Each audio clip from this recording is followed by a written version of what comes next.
নমস্কার। আপনি জিজ্ঞেস করেছেন যে হাঁটুতে অসুবিধা হলে চেয়ারে বসে অনুলোম বিলোম করা যায় কিনা।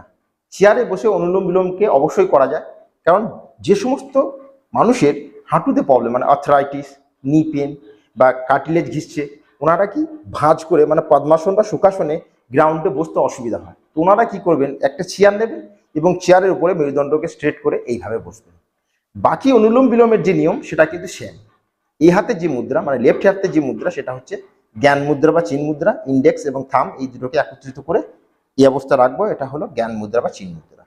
মেরুদণ্ড থাকবে স্ট্রেট এবং রাইট হাতের যে মুদ্রা সেটা হচ্ছে বিষ্ণু মুদ্রা, মানে আমরা আগে শিখেছি এইভাবে। ক্লিয়ার? এটা হলো বিষ্ণু মুদ্রা। এরপর আপনি অসুবিধা হলে ছবিতে দেখুন বিষ্ণু মুদ্রা, এই যে ছবিতে দেখা হলো বিষ্ণু মুদ্রা এই অবস্থায়।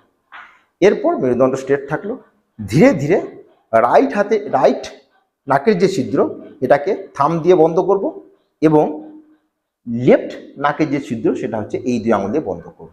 আলতোভাবে নাকের উপরে এইভাবে রাখবো এবং ধীরে ধীরে লেফট ছিদ্র দিয়ে ধীরে ধীরে ধীরে ধীরে শ্বাসকে নেব এবং রাইট ছিদ্র ধীরে ধীরে ধীরে ধীরে ধীরে শ্বাসকে ছাড়ব। তারপর ঠিক একইভাবে রাইট দিয়ে নেবো ধীরে ধীরে ধীরে ধীরে এবং লেফট দিয়ে ছাড়ব। মানে হচ্ছে লেফট দিয়ে নিয়ে রাইট দিয়ে ছাড়া এবং যেদিকে ছাড়লাম রাইট দিয়ে ছেড়েছিলাম ফিরছে রাইট দিয়ে নিয়ে লেফট দিয়ে ছাড়া, মানে এই ক্রিয়াটা চলতে থাকবে। লেফট দিয়ে নিয়ে রাইট দিয়ে ছাড়া, রাইট দিয়ে নিয়ে লেফট দিয়ে ছাড়া, লেফট দিয়ে নিয়ে রাইট দিয়ে ছাড়া, এই ক্রিয়াটা চলতে থাকবে, অনুলোম বিলোম ক্রিয়া। তো এর জন্য মেরুদণ্ড স্ট্রেট, আলতোভাবে রাইট ছিদ্রকে বন্ধ করে লেফট ছিদ্র দিয়ে শ্বাস নেব এবং এই শ্বাস নেওয়া এবং শ্বাস ছাড়ার যে অনুপাত সেটা হচ্ছে 1:2। মানে হচ্ছে অ্যাজ এ এক্সাম্পল, আপনি যদি 1 মিনিট ধরে শ্বাসকে নেন তাহলে 2 মিনিট ধরে ছাড়তে হবে, মানে যে সময় ধরে শ্বাসকে নেবেন তার দ্বিগুণ সময় ধরে ছাড়তে হবে। ক্লিয়ার? তো এখন দেখা যাক, লেফট ছিদ্র দিয়ে শ্বাসকে নেব,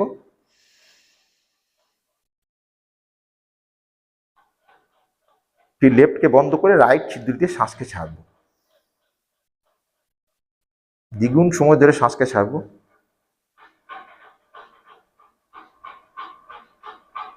এই রাইট ছিদ্র দিয়ে নেব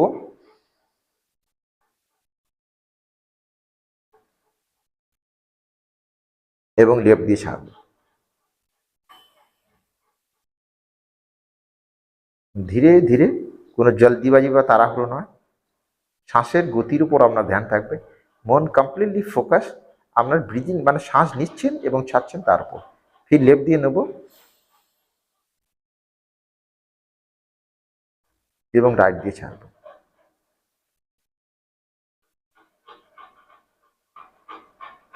এই অনুলোম বিলোম ক্রিয়াকে যদি আপনি রেগুলার প্র্যাকটিস করেন তাহলে আপনার উচ্চ রক্তচাপের সমস্যা মানে high blood pressure, depression, anxiety সমস্ত রোগ কিন্তু ধীরে ধীরে ধীরে ধীরে খতম হতে শুরু করবে। আপনার রাতে ডিপ ব্রিথ নিতে খুব সাহায্য করে এই প্রাণায়াম মানে অনুলোম বিলোম প্রাণায়াম। তো রেগুলার আপনাকে প্র্যাকটিস করতে, ফিরসে রাইট দিয়ে নেব এবং লেফট দিয়ে ছাড়ব। প্রত্যহ এই প্রাণায়ামকে রেগুলার প্র্যাকটিস করতে হবে 5 মিনিট ধরে। আপনার যদি রাত্রে ঘুমের সমস্যা হয় তাহলে বেডে শুতে গিয়ে আপনি এই প্রাণায়ামকে রেগুলার প্র্যাকটিস করবেন, তাহলে দেখবেন আপনার রাত্রে ঘুম গভীর হবে এবং খুব তাড়াতাড়ি ঘুমাতে আপনি সক্ষম হবেন। ঠিক লেফট দিয়ে নেব এবং রাইট দিয়ে ছাড়ব।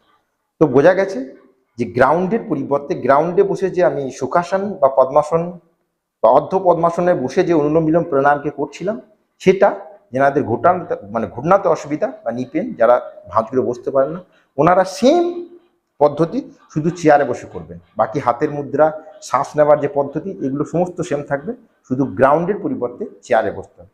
তো thank you, take care, good bye এবং স্টে হেলদি। নমস্কার, থ্যাংক ইউ।